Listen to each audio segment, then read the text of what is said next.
There's something about watching a helpless person lose everything that cuts straight to the soul. When Martha Kendrick, a 72-year-old widow, is thrown from her own cabin by 3 armed outlaws, she has nowhere to turn and no one to help. They laugh as they claim her home, the one she and her late husband built with their own hands 40 years ago. She sits in the dirt, crying, believing she's lost everything that matters. But a mile up the mountain, a man hears those cries. His name is Gideon, and he spent 15 years avoiding other people's troubles. Not this time. What happens when someone finally stands up for those who can't defend themselves, and 3 thieves learn that some debts get paid in full? Before we jump back in, tell us where you're tuning in from, and if this story touches you, make sure you're subscribed, because tomorrow I've saved something extra special for you. The morning had started like any other for Gideon Cross. He woke before dawn in his small cabin perched on the mountainside, the kind of silence around him that most men would find unsettling, but that he'd come to need like air. 15 years he'd lived up here, far enough from the valley town of Willow Creek that he could go weeks without seeing another soul. That was how he wanted it. That was how it had to be. His cabin was simple, 1 room with a stone fireplace, a bed he'd built himself, a table worn smooth by years of use, and shelves lined with books he'd read so many times he could recite passages from memory. The walls were bare except for one item, a hunting knife in a leather sheath hanging above the mantel.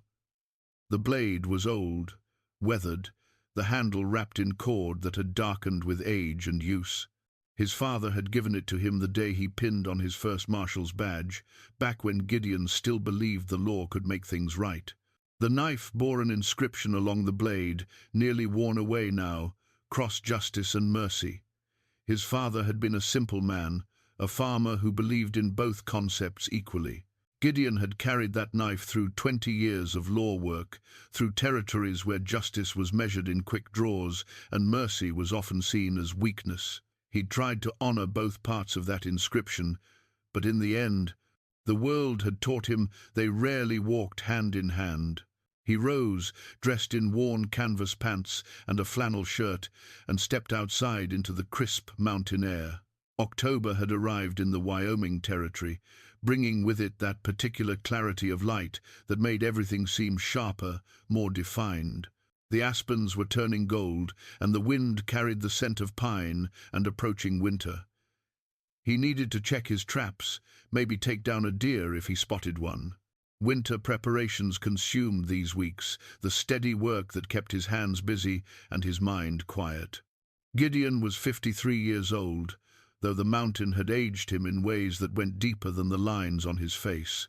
His hair had gone mostly grey, and his beard, which he kept trimmed short, showed more white than brown now. He was lean and strong from the physical demands of his life, but there was a weariness in his eyes that no amount of rest could cure. It was the weariness of a man who'd seen too much, done things he couldn't undo, and chosen exile over the alternative.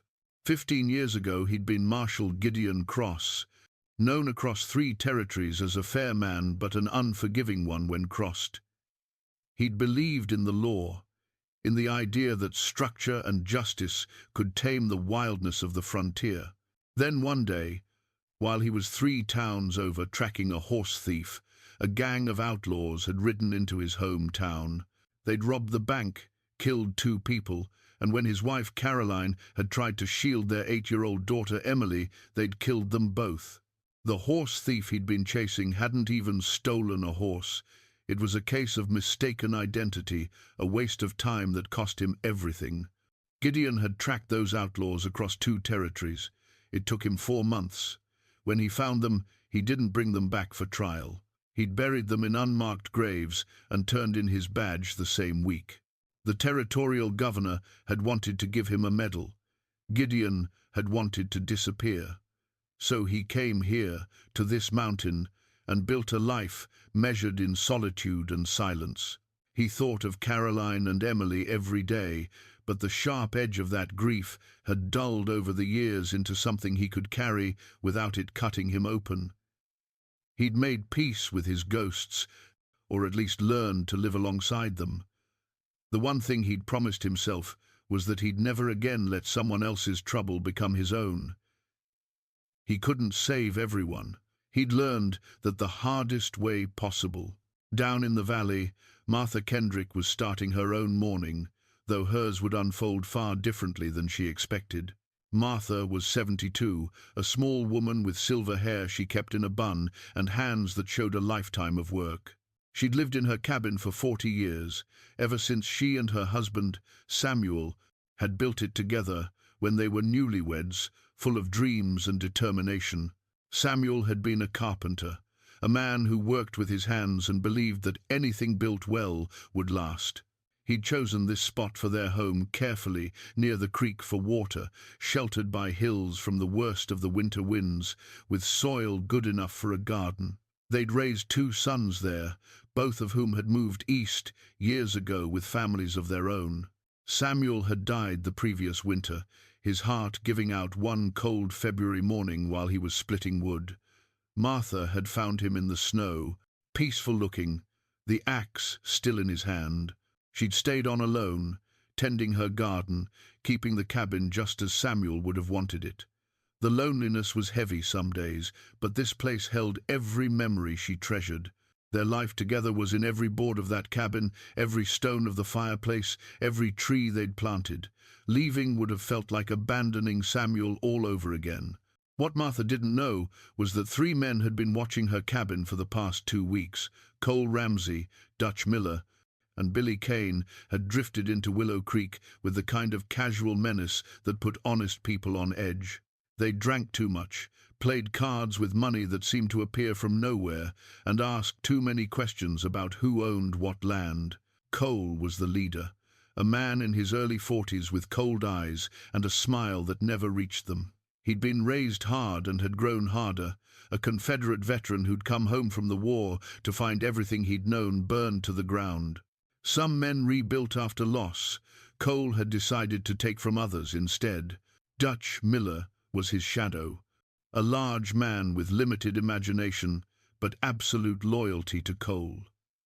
He'd been riding with Cole since the war ended, and if Cole said something needed doing, Dutch did it without question or hesitation. Billy Kane was different. He was young, maybe 22, and clearly uncomfortable with the life he'd fallen into. He'd made bad choices after his family's farm failed, fallen in with Cole and Dutch because he didn't know what else to do. There was still something decent in Billy, something that flinched when Cole talked about the things they'd done.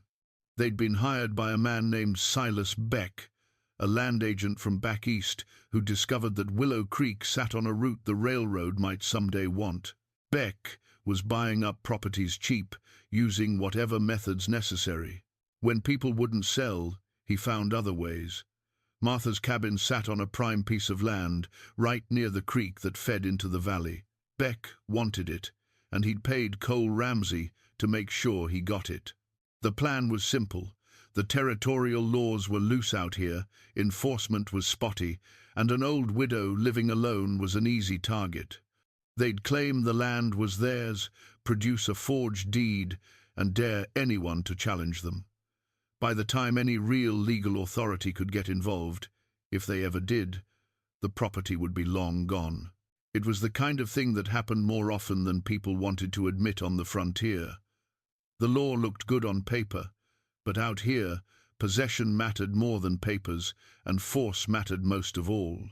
That morning, as Gideon set out to check his traps, he was thinking about winter supplies and whether he needed to make a trip to town before the first snow. He wasn't thinking about Martha Kendrick or the 3 outlaws or the collision of circumstances that was about to pull him back into the world he'd left behind. But as he moved through the forest, his practiced steps silent on the carpet of fallen leaves, he heard something that stopped him cold. It was faint at first, carried on the wind a woman's voice crying out, not in pain exactly, but in distress, in desperate pleading. The sound carried up the mountain, and even though Gideon told himself it wasn't his concern, even though he'd spent 15 years avoiding exactly this kind of involvement, he found his feet changing direction. He moved toward the sound, toward the valley, toward Martha Kendrick's cabin, where three armed men had just thrown an old woman into the dirt and claimed her home as their own. Gideon didn't know the details yet. He didn't know about Silas Beck or the land scheme or any of it. All he knew was that sound, the sound of someone helpless and alone, crying out with no one to hear. It was a sound he remembered. It was the sound he imagined Caroline had made, those last moments before the outlaws' bullets found her. The sound Emily might have made, 8 years old and terrified, before the world went dark. Gideon's hand moved to the knife at his belt, his father's knife, and his jaw set in a way it hadn't in 15 years. He was moving faster now, no longer a recluse avoiding the world, but something older, something he'd tried to bury. He was moving like a lawman again, like a man who'd once believed justice and mercy could exist in the same breath. The sun was fully up now, bright and clear, and in the distance, Martha Kendrick's cries grew louder. Gideon descended the mountain, and with each step he felt the weight of his old life settling back onto his shoulders. He'd promised himself he'd never do this again, never get involved, never let someone else's pain become his responsibility. But some promises, he was learning, were meant to be broken. Gideon approached from the tree line, moving carefully, his eyes taking in the scene with the practiced assessment of a man who'd walked into dangerous situations more times than he could count.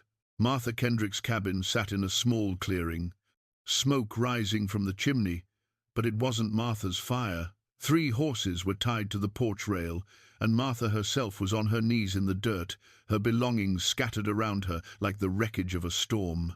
Her clothing had been thrown from the doorway, dresses, linens, a quilt that looked handmade. A rocking chair lay on its side, one runner cracked. Pots and pans were strewn across the yard, and Martha, small and frail-looking in her dark dress, was gathering what she could with shaking hands, tears streaming down her weathered face. 3 men stood on the porch of what had been her home. The tallest one, lean and hard-faced with a black hat and a gun belt slung low, was leaning against the door frame with the casual arrogance of someone who'd taken what he wanted and dared the world to challenge him. That would be Cole Ramsey. Though Gideon didn't know his name yet, beside him stood a bigger man, thick-shouldered and dull-eyed, holding a rifle across his chest. The third man was younger, shifting his weight from foot to foot, his eyes darting between Martha and his companions with something that looked like discomfort. "Please," Martha was saying, her voice breaking, "please, this is my home. My husband and I built this place. We raised our children here. You can't just... can't we?" Cole's voice was smooth, almost pleasant, which made it worse somehow. "See, we got papers that say different, old woman. This land belongs to us now, legal and proper. You're the one trespassing." "That's a lie." Martha's voice rose, stronger for a moment through her tears. "Samuel registered this land 40 years ago. We have the deed. It's in the cabin. Let me show you." "This deed?" Cole pulled a piece of paper from his pocket, unfolded it with theatrical slowness, and held it up. Even from a distance, Gideon could see it was official-looking, covered in stamps and signatures. "Signed and sealed by the Territorial Land Office. Says right here, this property reverted to public land," after he made a show of reading, "failure to maintain proper registration and tax payments. That's not true. We paid every year. Samuel never missed."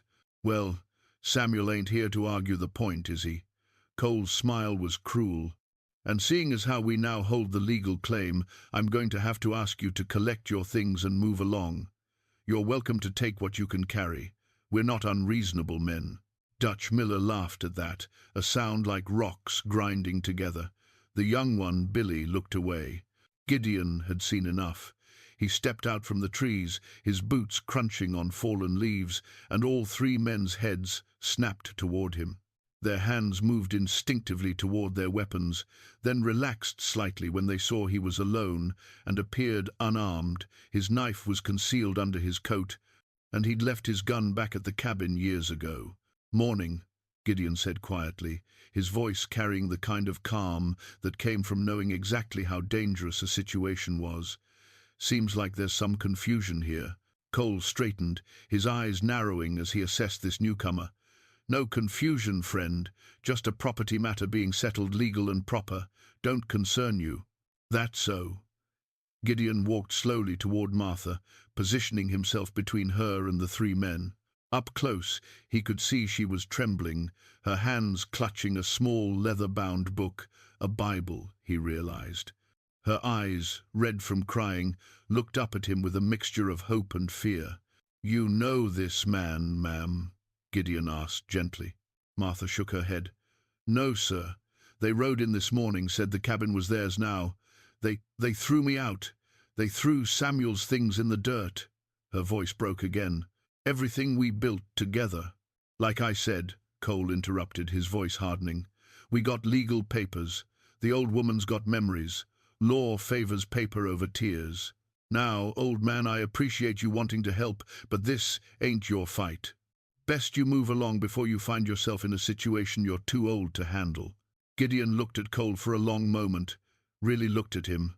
He saw a man who'd learned that force and fear could get him what he wanted, a man who'd stopped seeing other people as anything more than obstacles or opportunities. He'd met 100 men like Cole Ramsey. Some of them he'd brought to justice, some of them he'd buried. "That document," Gideon said. "Mind if I take a look?" Cole's smile was sharp. "You a lawyer, old man? Used to be a marshal. I know what legal documents look like." Something shifted in Cole's expression, a flicker of calculation, maybe concern. But he was committed now, and backing down would look like weakness. He handed the paper to Dutch, who walked it down to Gideon with the rifle still cradled in his arms.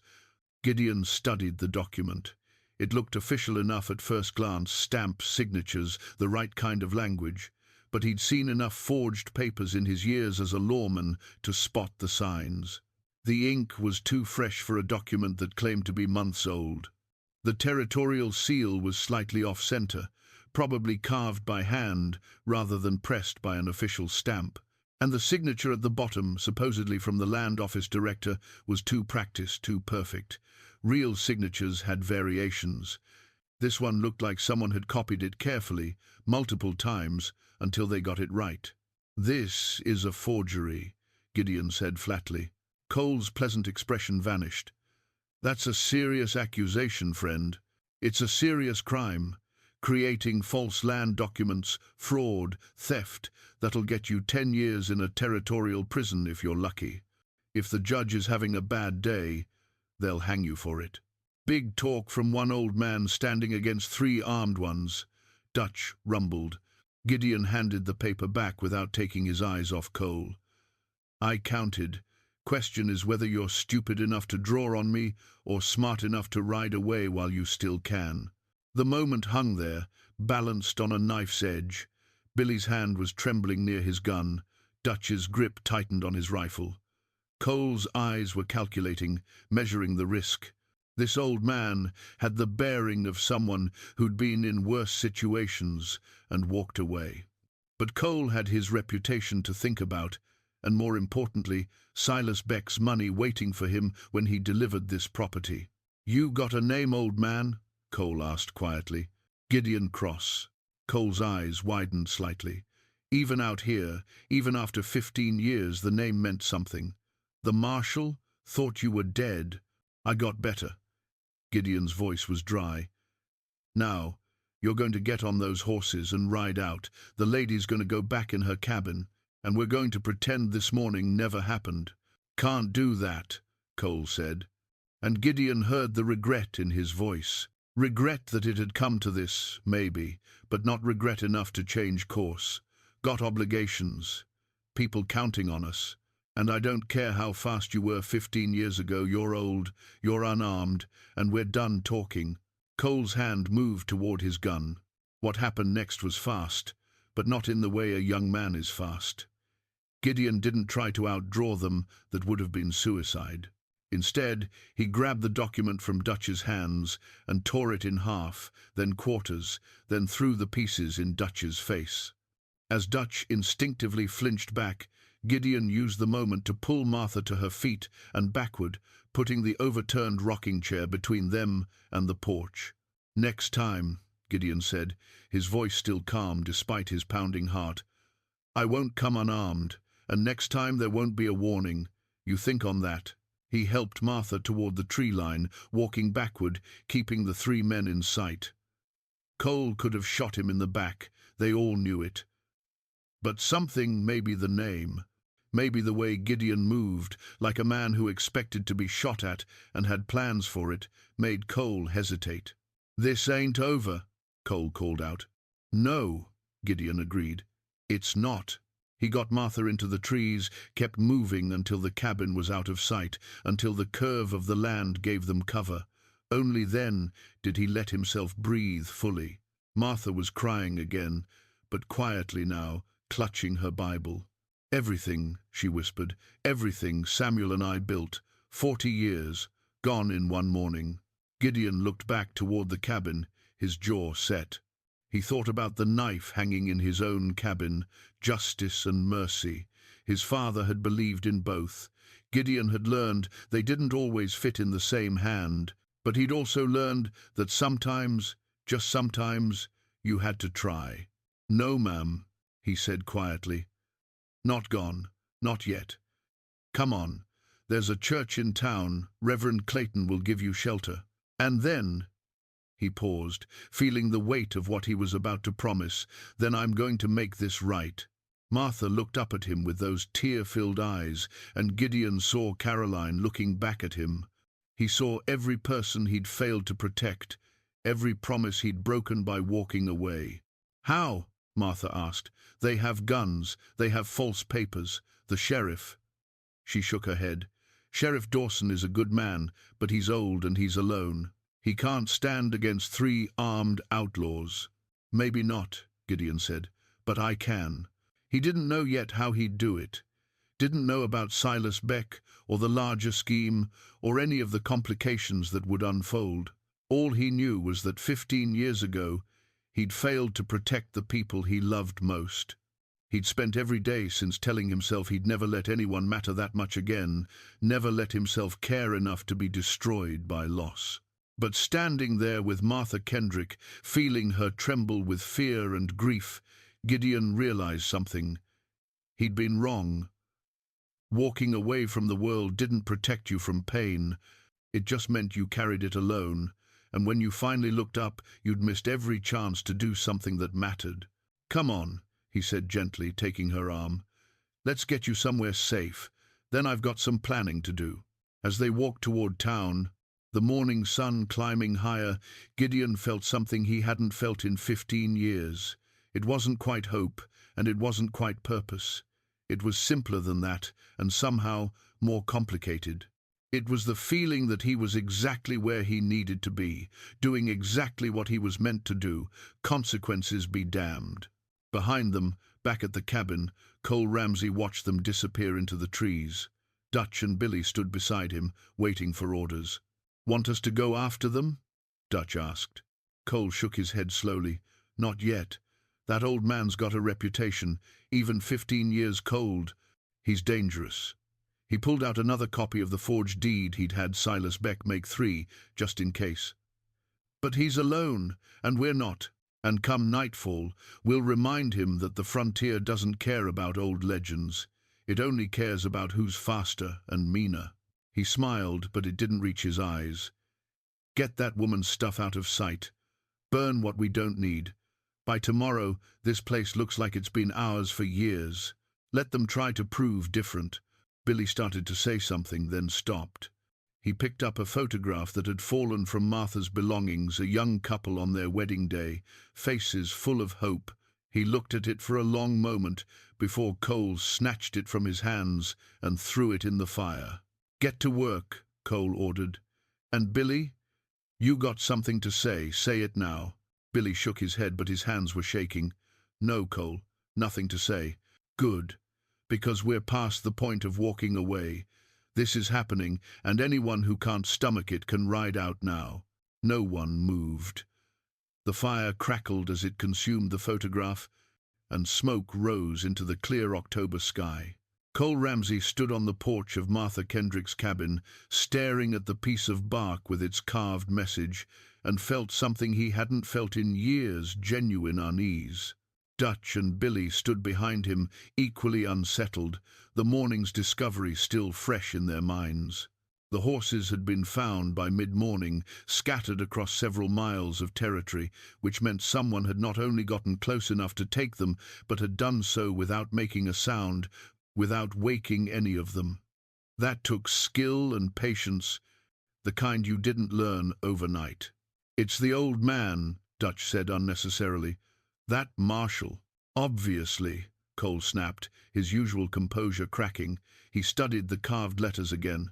First warning, the implication was clear there would be more. Billy was pacing, his nervous energy filling the space.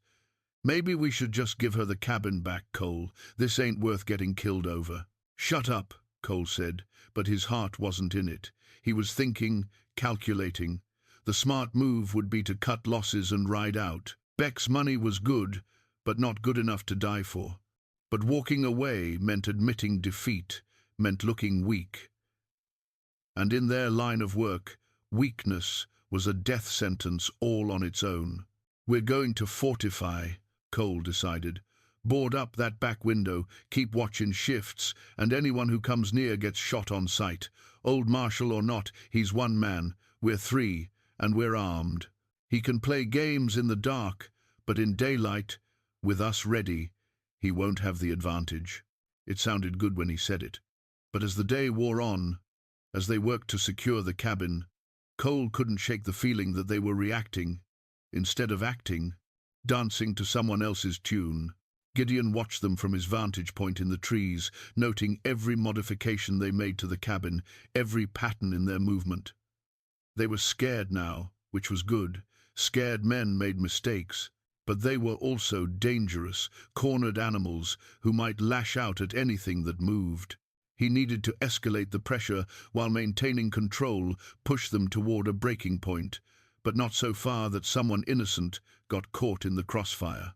That night, he contaminated their water supply. He didn't poison it, he wasn't trying to kill them, despite what they might deserve. He just made it undrinkable, using a mixture of bitter herbs and minerals that would turn the water foul without being dangerous. They'd have to go to town for fresh water, which meant exposure, vulnerability. He left a second note. "Second warning. You're running out of time." The next morning brought rain, cold and steady, the kind that soaked through everything and made misery a companion.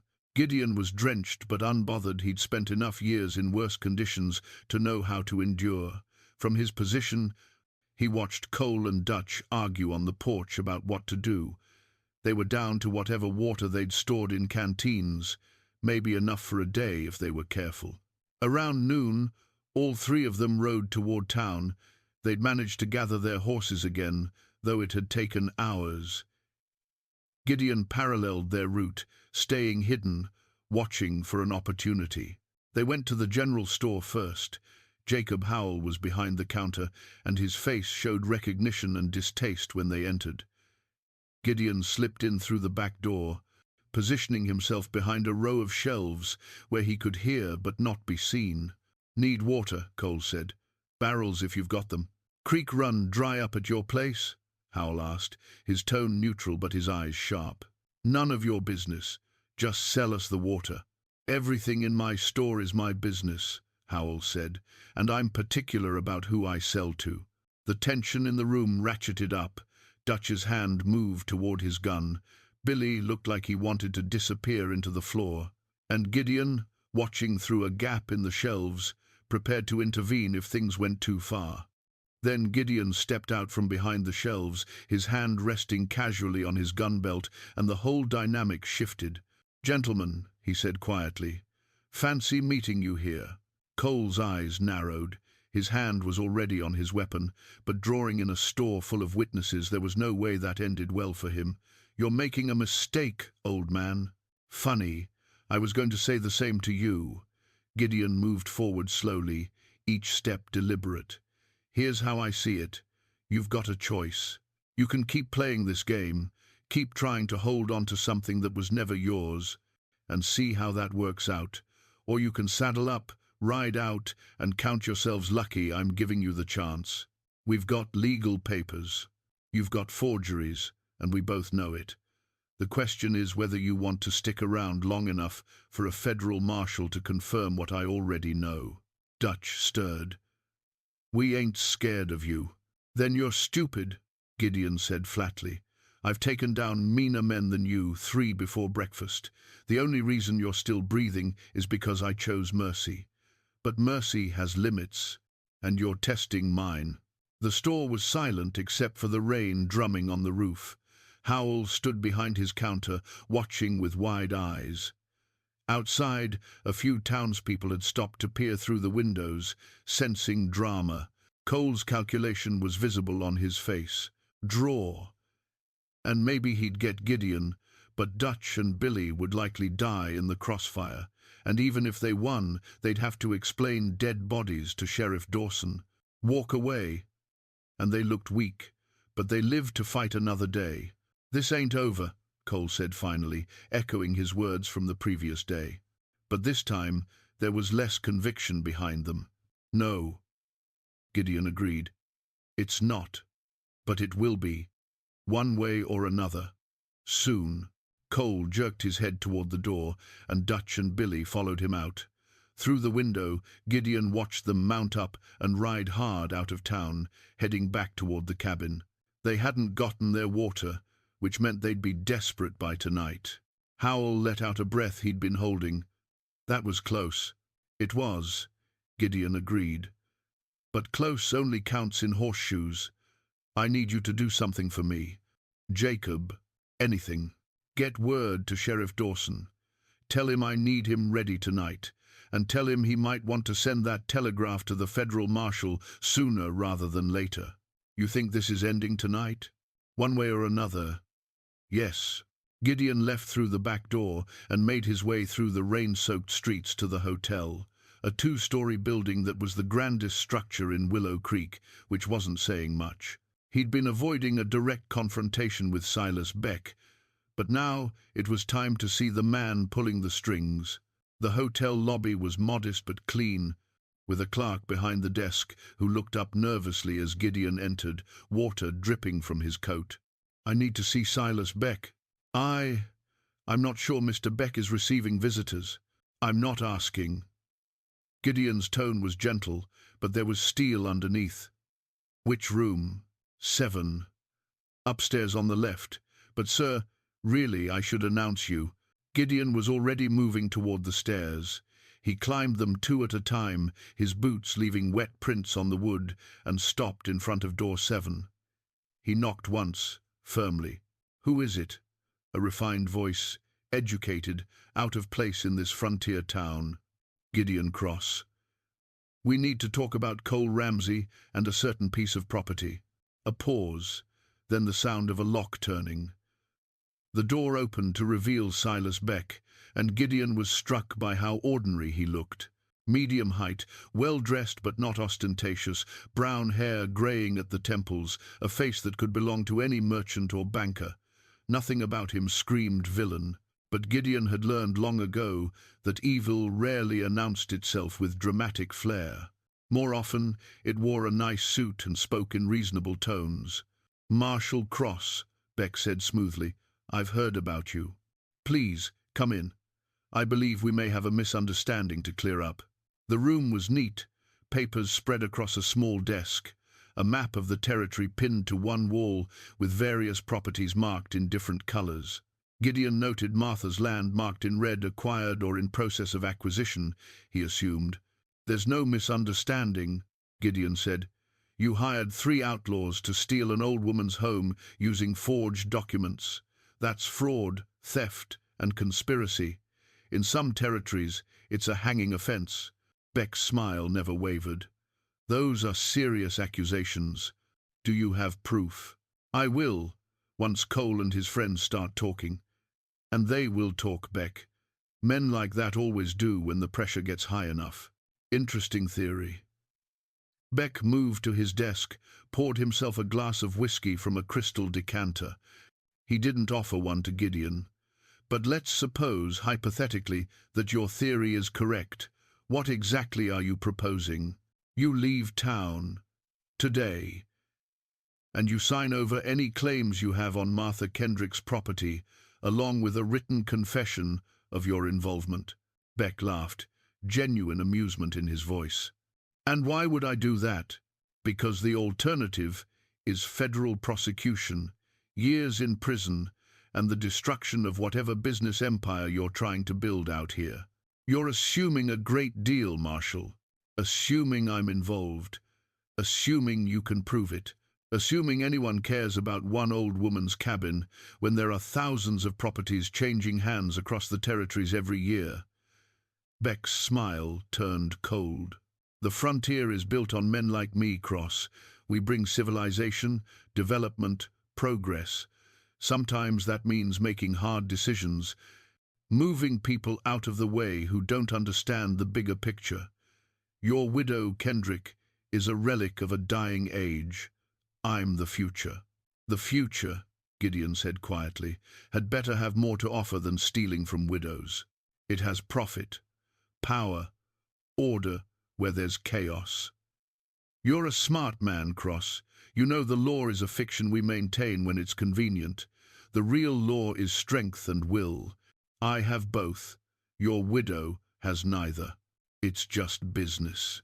Gideon looked at the man for a long moment, seeing the calculation behind his eyes, the absolute conviction that he was right, that his ends justified any means. There would be no reasoning with Silas Beck, no appeal to decency or conscience. Men like him had convinced themselves that morality was for simpler people, that they operated on a higher plane where such considerations didn't apply. You're wrong, Gideon said, about all of it, and you're going to learn that the hard way. He turned to leave, but Beck's voice stopped him. Marshall, one more thing. Cole Ramsey isn't just hired muscle. He has his reasons for being in this territory, personal reasons that have nothing to do with me. When things go wrong, and they will, you might want to ask yourself why he's so motivated. It might surprise you. Gideon paused, processing this new information, then left without responding. Behind him, Beck poured another whiskey, his confidence unshaken. But as Gideon descended the stairs, his mind was already working through what Beck had revealed, both intentionally and not, personal reasons. Something that tied Cole to this place specifically, not just to the job. He needed to dig deeper, and he needed to do it fast. Tonight would bring the next escalation, and he wanted to understand all the pieces on the board before then. The telegraph office was attached to the general store, a small room with a single operator who looked barely out of his teens.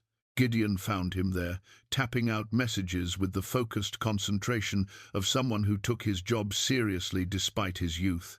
Need to send a message to the Federal Marshal's office in Cheyenne, Gideon said. The operator looked up, recognized him from the earlier confrontation in the store. Yes, sir. What's the message? Gideon dictated carefully.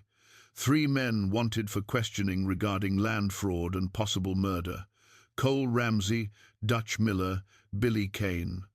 Currently in Willow Creek, Wyoming territory. Request immediate assistance.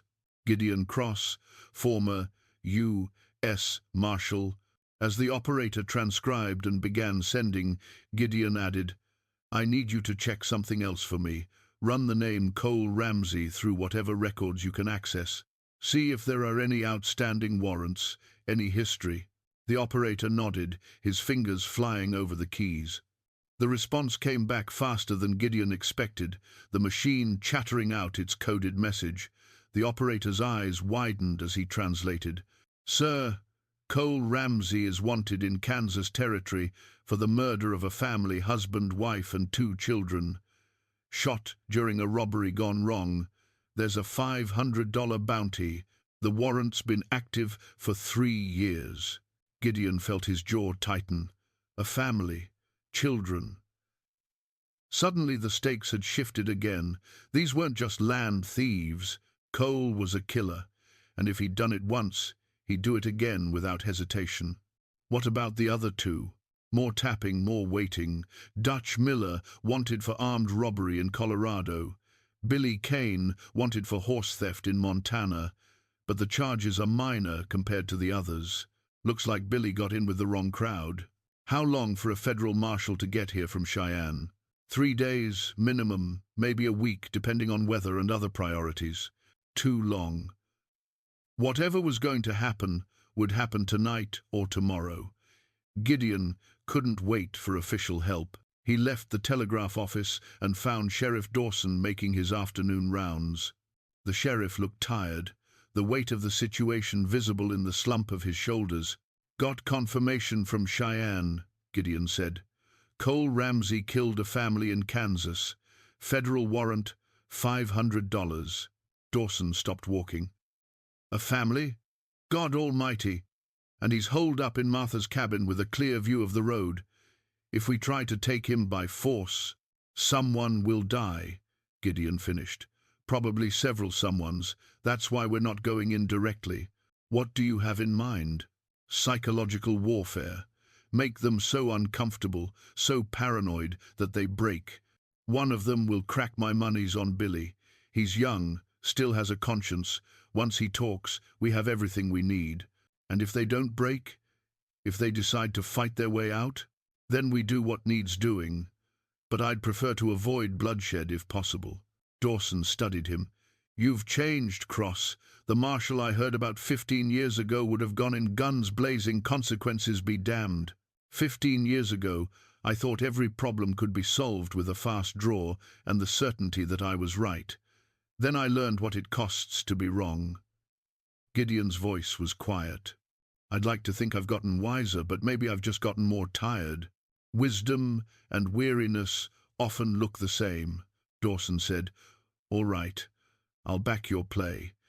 But if this goes sideways, I'm the one who has to explain it to the territorial governor. If it goes sideways, neither of us will be around to explain anything." That evening, Gideon returned to his observation point near Martha's cabin. The rain had stopped, leaving everything clean and sharp in the twilight. He could see the 3 men inside through the windows, their shadows moving about. They'd managed to get water somehow, probably from the creek despite his contamination, boiling it to make it safe. They were adapting, which meant he needed to escalate. He waited until full dark, then began his campaign in earnest. Small fires, controlled but visible, set at intervals around the property, never close enough to actually threaten the cabin, but close enough to create the impression of being surrounded. He moved between them, showing himself briefly in the firelight before disappearing, creating the illusion of multiple attackers. Inside the cabin, he could hear raised voices. Panic, arguments, the sound of furniture being moved, barricades being built. Then shots rang out, Cole and Dutch firing wildly into the darkness, wasting ammunition on shadows and fear.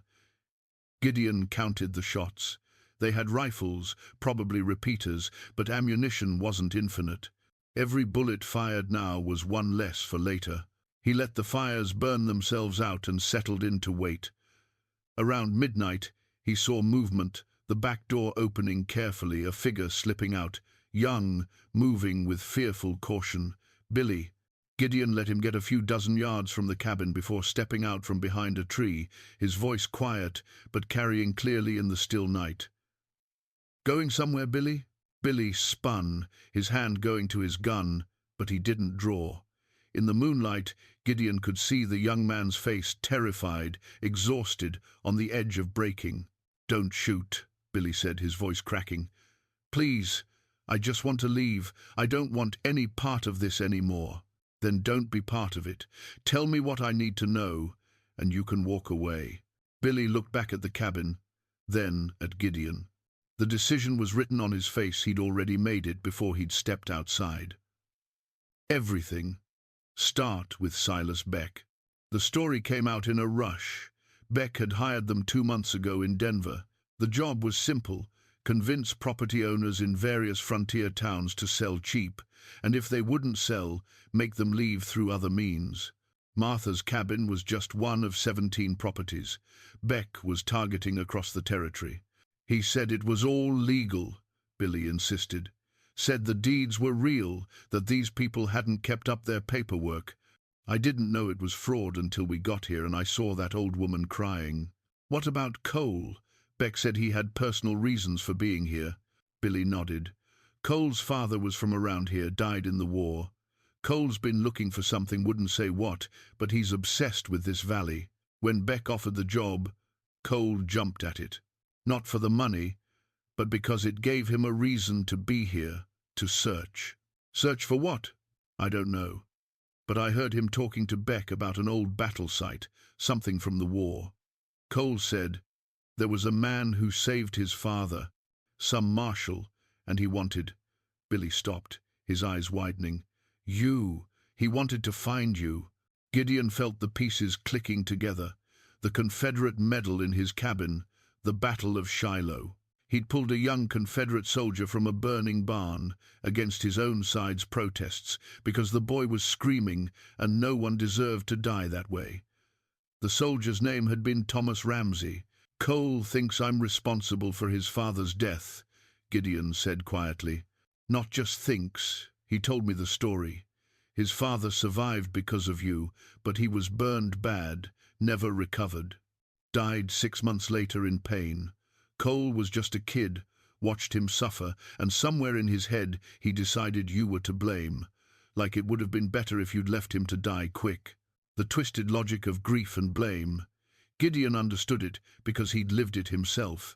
Hadn't he blamed himself for Caroline and Emily's deaths, for being away when they needed him?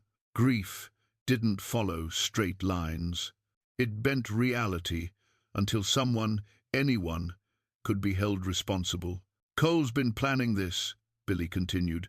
This whole thing with the cabin. He knew Martha was your neighbor, knew you'd eventually come down from the mountain. He wanted to draw you out, wanted a confrontation. Beck's money was just an excuse. And Dutch? Follows Cole anywhere, doesn't ask questions, doesn't think much past the next meal and the next fight. Gideon processed this information, recalculating everything. This wasn't just about land fraud anymore. It was personal for Cole, a vendetta 15 years in the making, which meant reasoning with him was impossible. Here's what's going to happen, Gideon said to Billy. You're going to go to Sheriff Dawson right now and tell him everything you told me, every detail about Beck, about the land scheme, about Cole's history. You're going to testify in writing, sign it, and then you're going to accept whatever consequences come from the crimes you've committed. I could hang. You could. Or you could spend a few years in prison and come out the other side with a chance to be something better than you are now. Either way, it's better than what happens if you stay with Cole. Billy looked at the cabin again, then back at Gideon. What are you going to do? End this. One way or another. Billy nodded slowly, then started walking toward town, not looking back. Gideon watched him go, then turned his attention back to the cabin. Inside, Cole and Dutch had to know by now that Billy was gone. They'd be on high alert, expecting an attack. Gideon settled in to wait out the rest of the night. Tomorrow would bring the endgame. He thought about the photograph he'd found in Martha's scattered belongings, her and Samuel on their wedding day, young and hopeful. He thought about his own wedding day, Caroline in a simple white dress, Emily not yet born, the future stretching ahead with promise. Some promises you kept, some were stolen from you, and some, like the one he'd made to Martha, you fought to keep no matter what it cost. Dawn was still hours away, but Gideon could feel it coming like a storm on the horizon. Dawn came slowly, the sky lightening by degrees from black to grey to pale gold. Gideon had spent the night in a state of alert rest, watching the cabin, noting when the lights inside finally went out around 3 in the morning. Cole and Dutch would be exhausted, running on fear and adrenaline, making them unpredictable. When the sun was fully up, Gideon made his way back to town, taking the long route through the forest to avoid being seen. He needed to check on Billy's testimony, coordinate with Sheriff Dawson, and prepare for whatever came next. He found chaos instead. The sheriff's office door hung open, and inside, Dawson sat at his desk with a cut on his forehead and a look of grim fury on his face. "What happened?" Gideon asked, already suspecting the answer. "Cole and Dutch. They came into town about an hour ago, bold as brass. Kicked in my door, wrecked the place looking for something." Dawson gestured at the overturned furniture, the scattered papers. "They didn't find Billy. I'd already hidden him at the church, but they found his written testimony. Took it with them." Gideon's jaw tightened. "Worse than that, they took something else too." Dawson pulled open a drawer that had been pried apart. "My spare ammunition, the files I keep on wanted men," and he hesitated, "the emergency fund. $300 that was meant for territorial expenses. They're planning to run." That's what I thought. But here's the strange part. On their way out, they stopped at the hotel. The clerk said they had words with Silas Beck. Loud ones. Beck tried to calm them down, but Cole put a gun to his head and demanded documents. Legal-looking papers from Beck's room. Gideon's mind raced. The property claims, the lists of targeted land. That'd be my guess. Cole and Dutch took everything, then rode out. But not north toward the cabin, they went east, toward the old mining territory. "They're not running," Gideon said slowly, pieces falling into place. "They're fortifying. That abandoned mine Martha mentioned, it's defensible, easy to guard, with multiple escape routes if needed. Why take Beck's documents? Leverage, insurance. If they're caught, those papers prove who hired them.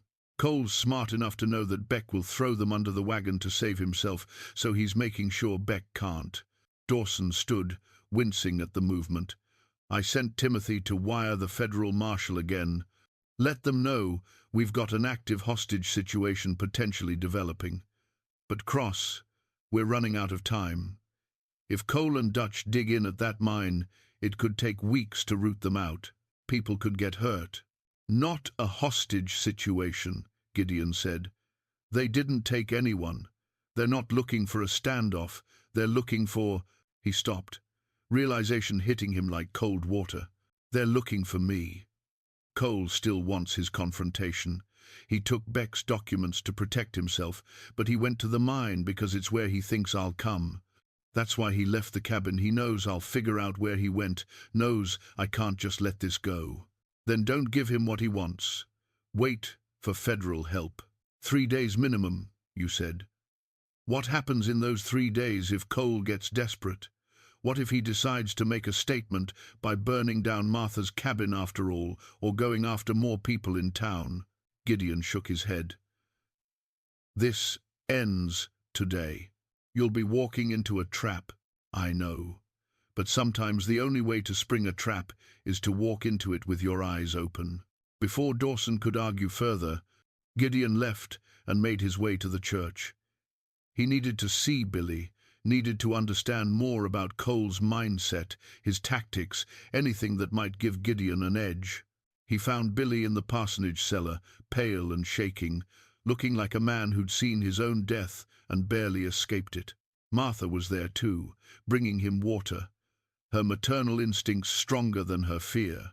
When she saw Gideon, her face showed relief mixed with worry. "Is it over?" she asked. "Not yet.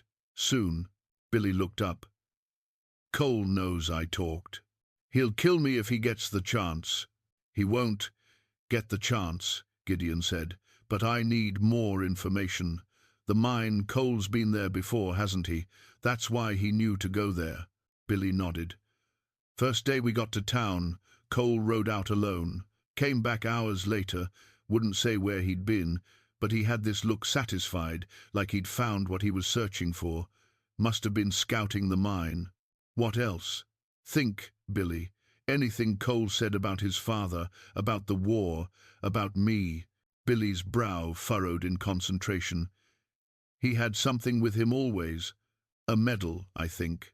kept it in his pocket, took it out sometimes and just stared at it. Confederate States Army, from what I could see. And one time when he was drunk, he said—" Billy paused, searching his memory. "He said his father died slow because mercy was cruel. That quick death was the only kindness in war, and by saving him, you gave him suffering instead of peace." The twisted logic of a child's grief hardened over decades into absolute conviction. Gideon understood it intellectually, but emotionally it was incomprehensible. He'd saved a man's life, and that man's son hated him for it. "There's something else," Billy said suddenly. "When Cole took Beck's papers, I heard them arguing. Beck said something like, 'You've let this become personal when it should have stayed business.' And Cole said, 'It was always personal. The land scheme just paid for my revenge.'" Gideon absorbed this.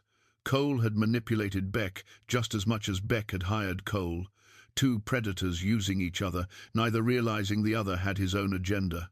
"Martha," Gideon said, turning to her, "that mine how far from your cabin?" "Maybe a mile, mile and a half through the forest.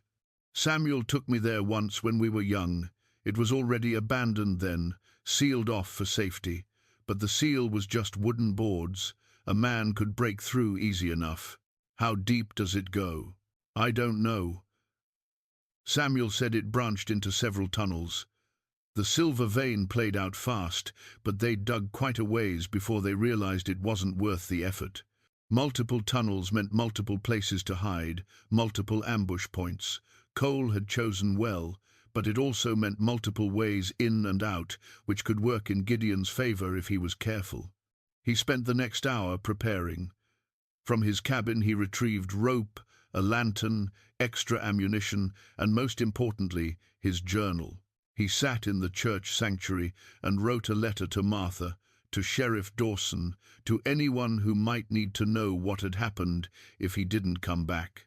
In it, he explained everything he'd learned about Silas Beck's scheme, Cole's vendetta, the network of land fraud stretching across the territory.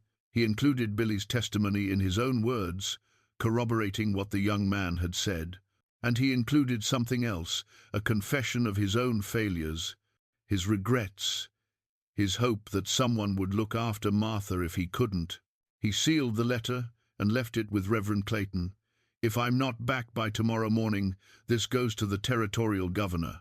Clayton took the letter with solemn understanding.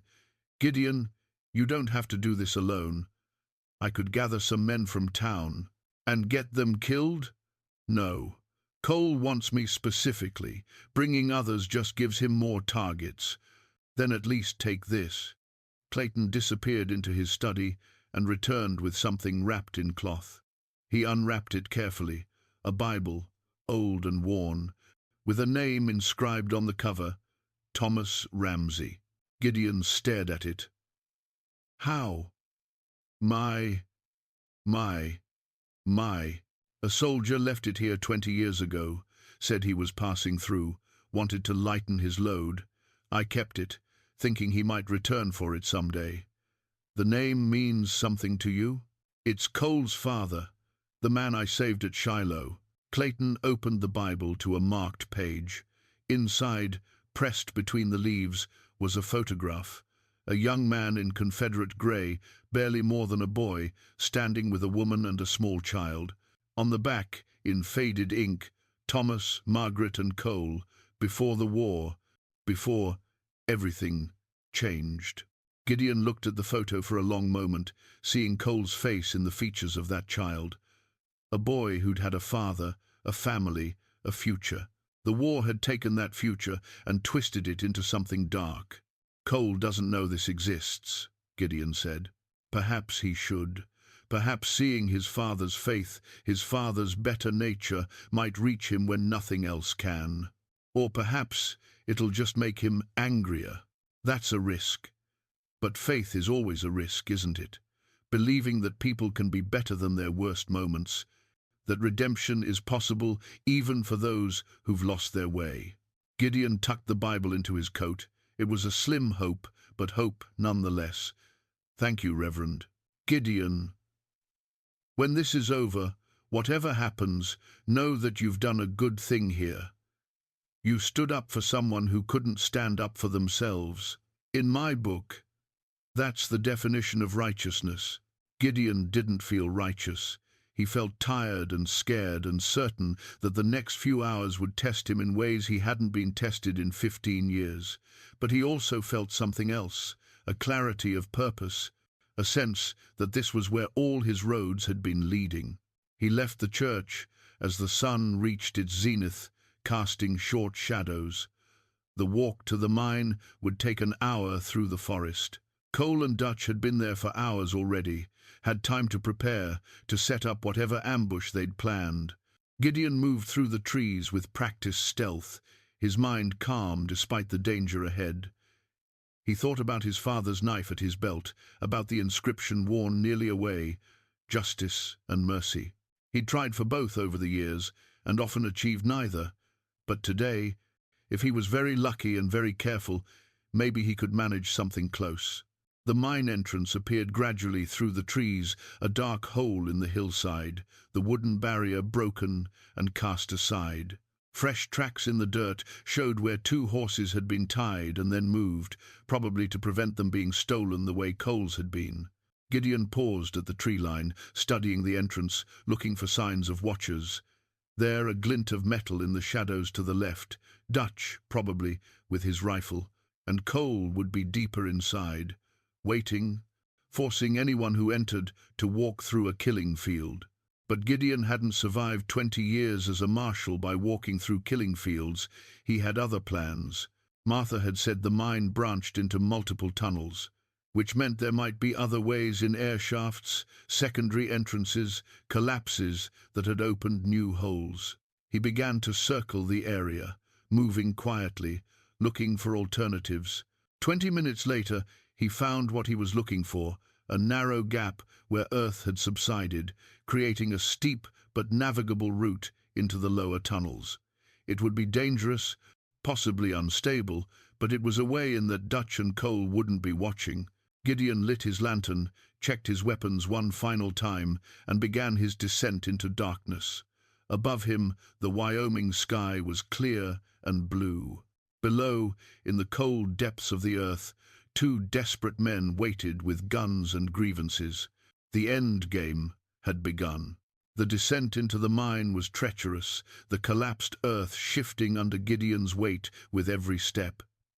He moved slowly, testing each foothold, his lantern casting wild shadows on the rock walls. The air grew colder as he went deeper, carrying that particular mineral smell of places where sunlight never reached.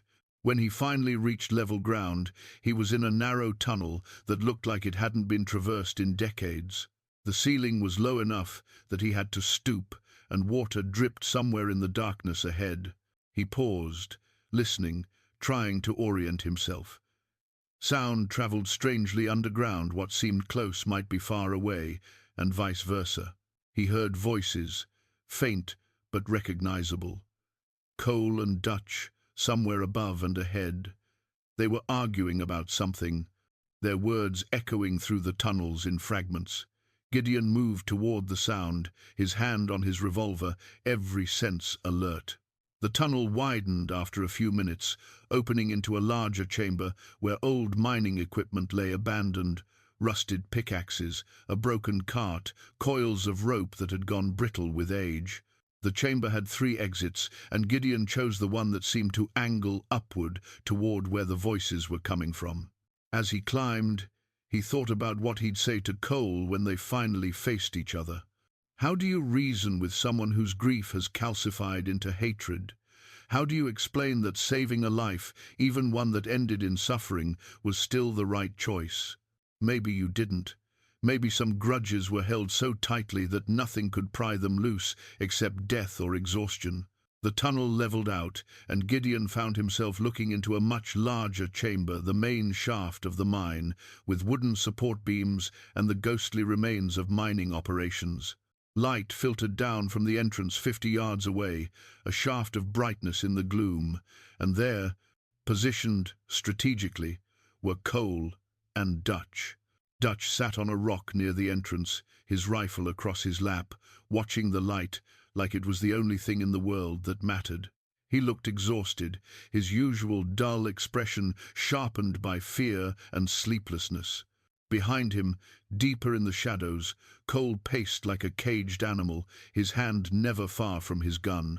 Gideon stayed hidden, watching, assessing. He could probably take Dutch from here, one shot, clean and quick.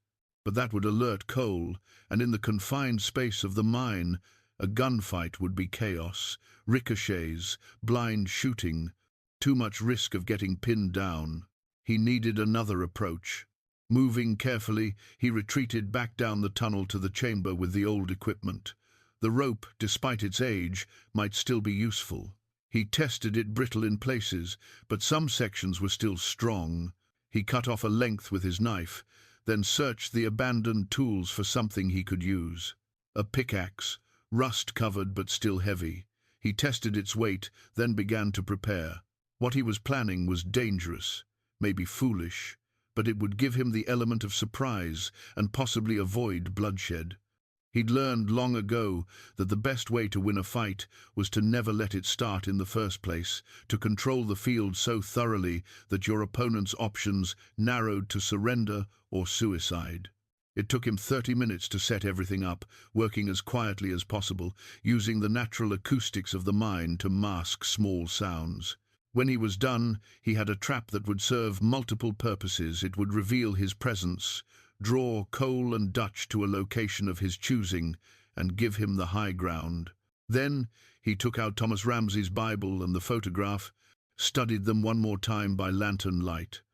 The young Cole in that picture had his father's eyes, and there was something in his expression, not innocence exactly, but openness. The possibility of becoming something good. Gideon wondered when that possibility had died. Was it when Thomas Ramsay finally succumbed to his burns? Was it the first time Cole pulled a trigger? Or was it a gradual thing, choice by choice, until the boy in the photograph was buried under so many bad decisions that he could never be excavated? He tucked the Bible and photograph into a visible spot on a rock ledge, then positioned himself in the shadows above, where he could see but not be easily seen. Then he picked up a stone and threw it hard against the far wall. The crack of stone on stone echoed through the mine like a gunshot. Immediately he heard movement from the main chamber, Dutch's startled curse, Cole's sharp command to stay alert. Gideon threw another stone, this time in a different direction. The echoes made it impossible to pinpoint the source, but the message was clear. Someone else was in the mine. Cross. Cole's voice rang out, confident but with an edge of tension. That you playing games in the dark? Why don't you come out and we'll settle this like men? Gideon didn't answer. Let them wonder. Let the uncertainty work on their nerves. He heard them moving now, making their way toward his position. They were being cautious, but they were coming. Dutch would be in front with the rifle, Cole behind with his sidearm. That was their pattern. Dutch was the blunt instrument, Cole was the planner. They entered the chamber with the old equipment, their lantern light sweeping across the rusted tools and collapsed support beams. Dutch's rifle was up, tracking every shadow. Cole had his gun drawn, his eyes scanning methodically. Then Cole saw the Bible and photograph on the rock ledge. He stopped so abruptly that Dutch almost ran into him. His face, visible in the lantern light, went through a series of expressions: confusion, recognition, shock, and finally something that might have been grief or rage, or both tangled together. "What is this?" His voice was barely a whisper. He moved toward the items like they were pulling him with invisible strings, picked up the Bible, opened it, saw his father's name, found the photograph, stared at it. "That's my father," he said, and his voice cracked on the word. "That's me. Where did you get this?" "Reverend Clayton kept it safe for 20 years, Gideon said from the shadows above them. Both men spun, weapons tracking toward his voice, but he'd positioned himself so they couldn't get a clear shot without exposing themselves. "Your father left it at the church, traveling through after the war. Show yourself, Cross. Stop hiding in the dark like a coward. I'm not hiding, Cole. I'm trying to keep both of us alive long enough to have a conversation. If I wanted you dead, you'd be dead already. I had a clear shot at Dutch 3 minutes ago.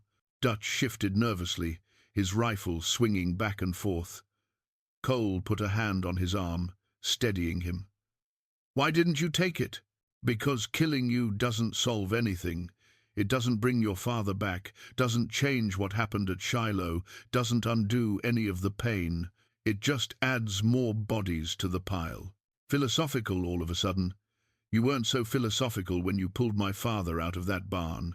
No, I was just trying to save a life. That's what you do in war, when you remember you're still human. Your father was screaming, burning alive. I got him out. I got him medical attention. I did what any decent person would do. And he suffered for 6 more months because of it. Cole's voice rose, echoing through the chamber. 6 months of agony, his skin burned off, barely able to breathe, begging to die. But the doctors kept him alive, and my mother kept praying, and I kept watching him deteriorate. Do you have any idea what that does to a child? Watching your father reduced to something that barely looks human, knowing he could have died quick and clean if you'd just left him alone? Gideon was quiet for a moment. Then he said, I buried my wife and daughter 15 years ago, shot by outlaws while I was 3 towns over on a fool's errand. I came home to their bodies. I had to dig their graves with my own hands because I couldn't trust anyone else to do it right. So yes, Cole, I know about watching people you love suffer. I know about wondering if things could have been different. I know about blame. Then you understand why I have to do this. Why you have to pay for what you did. I understand that you're hurting, that you've been hurting for so long you've forgotten what it feels like not to hurt. But killing me won't fix that. It'll just add my death to your father's, and you'll still be the same broken man, just with more blood on your hands. Cole laughed, bitter and sharp. You think I care about more blood? I've killed before. The family in Kansas, you know about that? They saw us robbing their store, so I shot them. All of them. I didn't lose sleep over it. What's one more dead, Marshal? Then why haven't you shot me already? Why are we talking? If I'm just another target, pull the trigger. The silence that followed was heavy. Dutch looked at Cole, waiting for orders. Cole stared at the photograph in his hand, at the face of the boy he'd been. Look at that picture, Cole, Gideon said quietly. Look at your father. That man survived a war, survived being burned, survived 6 months of agony. You know why? Because he wanted to live. Because even with all that pain, life still mattered to him. He didn't beg to die, you said the doctors kept him alive, but did your father actually want to die, or is that just what you tell yourself? He was suffering. Everyone suffers. That's part of being alive. The question is whether suffering is all there is, or whether there's still something worth fighting for. Your father fought to live those 6 months. Maybe not for himself, but for you and your mother. Maybe he wanted every last second he could get with his family, even if those seconds were painful. You didn't know him. You don't get to tell me what he wanted. You're right. I didn't know him. But I knew men like him. I saw dozens die in that war, and I saw dozens survive against terrible odds. The ones who survived, even when they were suffering, they were grateful to be alive. They held their families. They saw one more sunrise. They got to say goodbye. That's what I gave your father, Cole. I gave him 6 more months with you. Cole's hand was shaking now, the photograph trembling in his grip. Dutch was looking between them, clearly out of his depth, unsure what was happening or what he should do. In that Bible, Gideon continued, there's probably passages your father marked, prayers, he said, thoughts he had. You want to honor his memory? Read those, see what mattered to him, because I'm betting it wasn't vengeance against the man who tried to save his life. I'm betting it was love for his son, hope that you'd grow up to be someone good. I'm not good, Cole whispered. I killed children. Innocent people, I'm damned cross, have been for years. Maybe, or maybe you can still choose to be something else. Billy chose differently. He's in town right now, facing consequences, trying to make things right. You can do the same. Turn yourself in, testify against Beck, help us shut down the whole land fraud operation. It won't erase what you've done, but it's a start. And then what? I hang for the murders in Kansas? Possibly. Or possibly the judge shows mercy, considering your cooperation. Either way, you face it like a man, not like a coward hiding behind old grievances. Cole was breathing hard now, the emotional weight of the conversation crushing down on him. Gideon could see the war happening inside him, the part that wanted to pull the trigger and end this, versus the part that was tired of running, tired of being what he'd become. Dutch, sensing his opportunity, raised his rifle toward where Gideon's voice was coming from. Cole, this is wasting time. Let me shoot him. Dutch, don't, Cole started to say, but it was too late. The rifle shot exploded in the confined space, deafening, the muzzle flash blinding. Gideon had anticipated it, had already moved from where his voice had been. The bullet sparked off rock, where he'd been standing seconds before. And just like that, the moment for talking was over.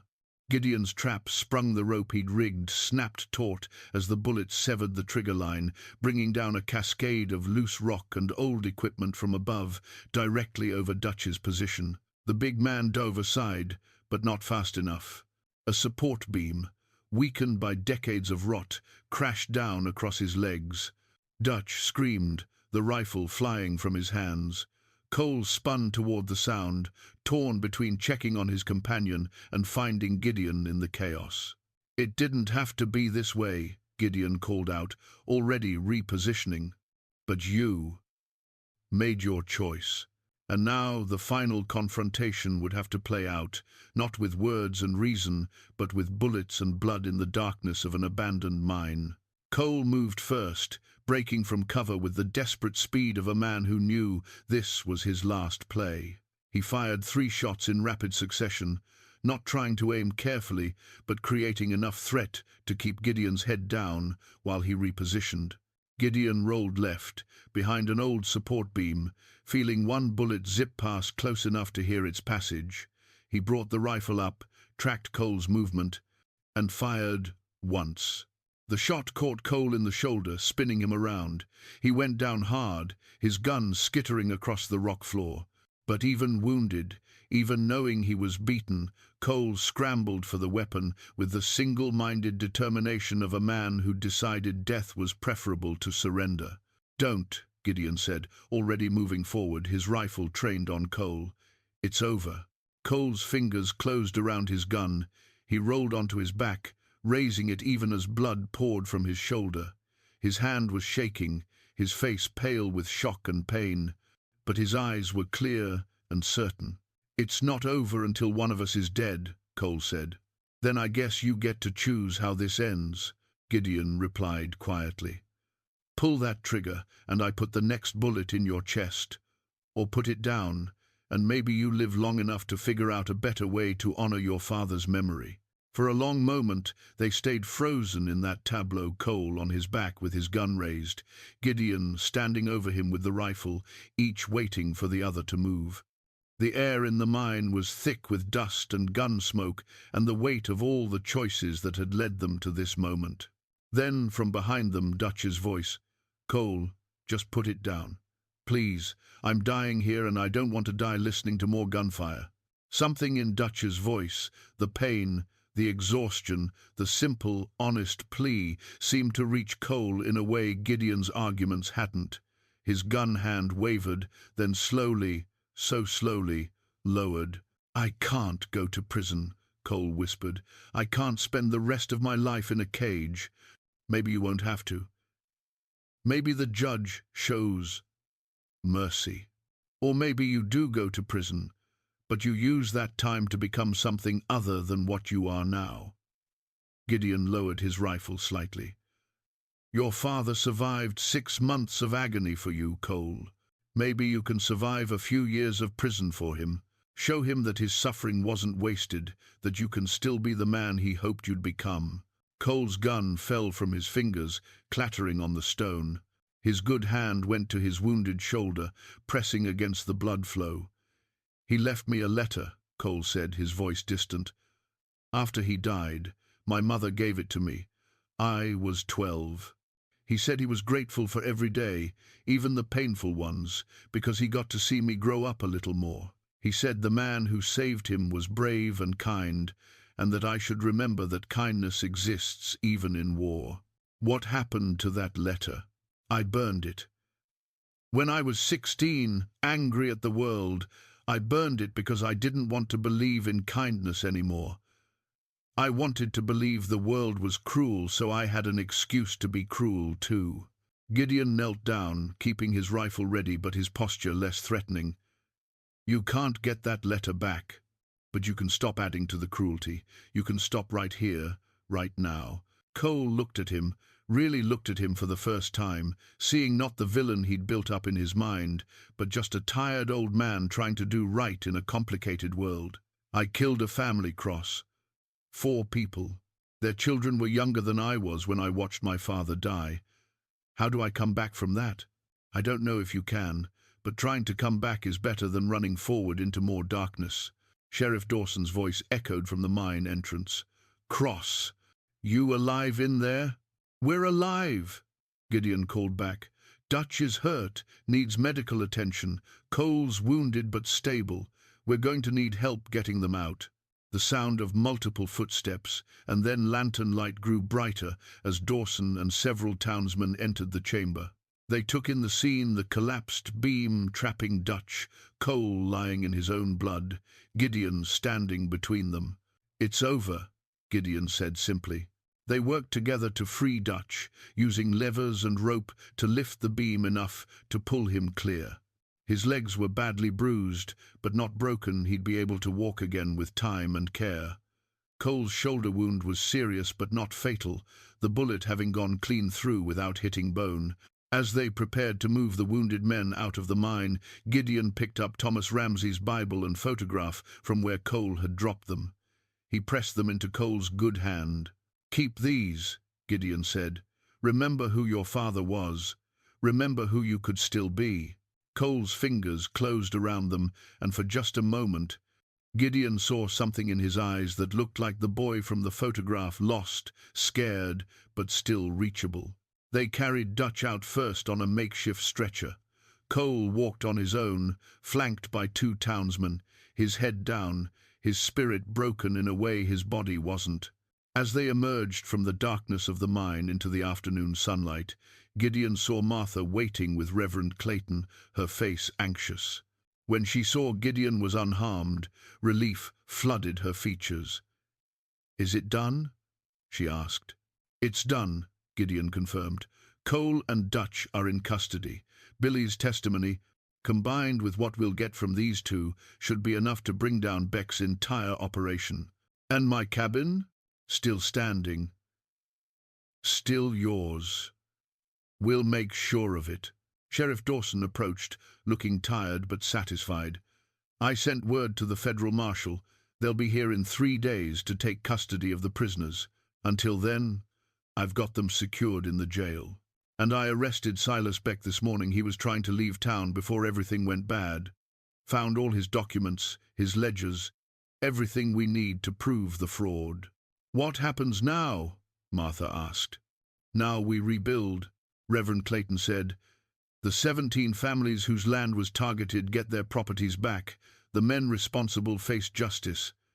And life goes on, the way it always does." Gideon looked at Cole, being helped into the back of a wagon for transport to the doctor. The younger man's eyes met his, and something unspoken passed between them. Not forgiveness exactly, but maybe understanding. Maybe the first step toward something better than hatred. "What about you?" Martha asked Gideon. "Will you go back to your mountain now?" Gideon thought about his cabin, his solitude, his 15 years of self-imposed exile. He thought about how easy it would be to climb back up that slope and pretend this week had never happened. Then he thought about the look on Martha's face when he'd promised to make things right. He thought about Billy choosing to testify despite the risk. He thought about Dutch's plea for help and Cole's broken admission that he'd burned his father's letter. "I don't know," he said honestly. "Maybe for a while, but maybe not forever. I think I forgot that being alone isn't the same as being at peace." Martha smiled, the first real smile he'd seen from her since the outlaws had thrown her from her cabin. "Well, when you're ready to come back down, there's always a chair on my porch and coffee on the stove. Samuel would have liked you, I think. You're the kind of man who stands up when it matters. I'm just a man who made a lot of mistakes and is trying to do better." "That's all any of us can do," Reverend Clayton said. "Make mistakes, learn from them, and try to leave the world a little better than we found it." As the sun began its descent toward the horizon, casting long shadows across the valley, Gideon watched the wagon carry Cole and Dutch toward town. Tomorrow would bring more complications, paperwork, testimonies, the slow, grinding machinery of frontier justice. But tonight, an old woman would sleep in her own bed in the cabin she'd built with her husband's hands. And that, Gideon thought, was worth whatever it had cost. He fingered the knife at his belt, his father's knife, and thought about the inscription: "Justice and mercy." For the first time in 15 years, he felt like maybe he'd managed both. 3 days later, the morning sun broke clear and golden over the Wyoming territory, painting everything in shades of amber and light. Gideon stood on Martha Kendrick's porch, a hammer in his hand, putting the finishing touches on a chair he'd built from pine he'd cut himself. It wasn't fancy work, his carpentry skills were serviceable at best, but it was solid and would hold Martha's weight without complaint for years to come. She'd moved back into her cabin the day after the confrontation in the mine. Once Sheriff Dawson and a group of townsmen had cleared out any trace of Cole and his companions. They'd cleaned, repaired the minor damage, and returned what belongings could be salvaged. Martha's wedding ring, found among Cole's effects, was back on her finger where it belonged. Samuel's Bible, cleaned and pressed, sat on her table by the window. The cabin looked just as it had before the outlaws arrived, maybe a little worse for wear, but fundamentally unchanged. Some things, Gideon had learned, were built too well to be destroyed by temporary violence. Martha emerged from inside carrying 2 cups of coffee, steam rising in the cool morning air. She handed one to Gideon and settled carefully into the chair he'd just finished, testing its strength with an appreciative nod. "Samuel would have been pleased," she said. "He always said a good chair and good coffee were the foundation of civilization." Smart man. He was. 45 years together taught me that wisdom doesn't always announce itself. Sometimes it just sits quiet and builds things that last. They drank their coffee in companionable silence, watching the valley wake up. In town, life had returned to its normal rhythms. The blacksmith's hammer rang out. The general store opened its doors. Children ran to school. The federal marshals had come and gone, taking Cole, Dutch, and Silas Beck into custody. Billy had been released on his own recognizance pending trial, his cooperation and testimony earning him a measure of trust. "I heard Billy's staying at the church," Martha said, "helping Reverend Clayton with repairs and odd jobs. Says he wants to do something good for once, even if it's just manual labor. Redemption's like that. Starts with small things. Showing up, doing the work, proving to yourself more than anyone else that you can be better." "You believe people can change?" Gideon thought about Cole, about the bitterness and rage that had consumed him, and about the moment in the mine when he'd finally put down his gun. "I believe people can choose to change. Whether that choice sticks is another matter. Some do, some don't.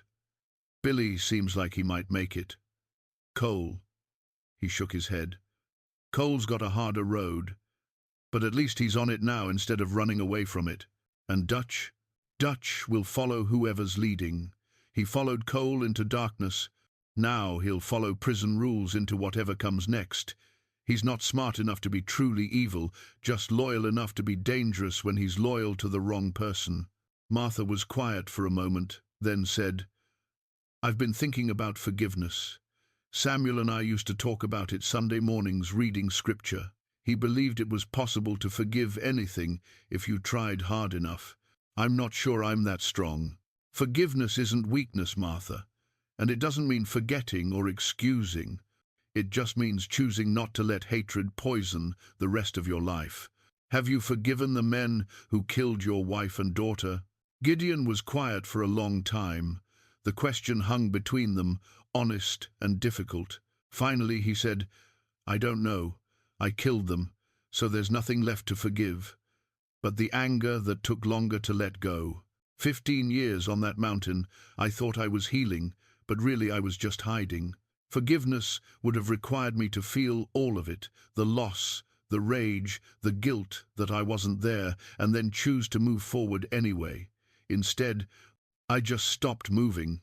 But you're moving now, a little, slowly, like an old man learning to walk again after being bedridden too long." Timothy, the young stable hand, appeared walking up the path with a cloth-wrapped bundle. He'd grown in confidence over the past days, his role in helping Gideon track Cole's movements, earning him respect from the townspeople. "Morning, Mr. Cross. Mrs. Kendrick. Reverend Clayton asked me to bring this over, said you might want it." He unwrapped the bundle to reveal a framed photograph, the one of Martha and Samuel on their wedding day, the one Cole had thrown in the fire.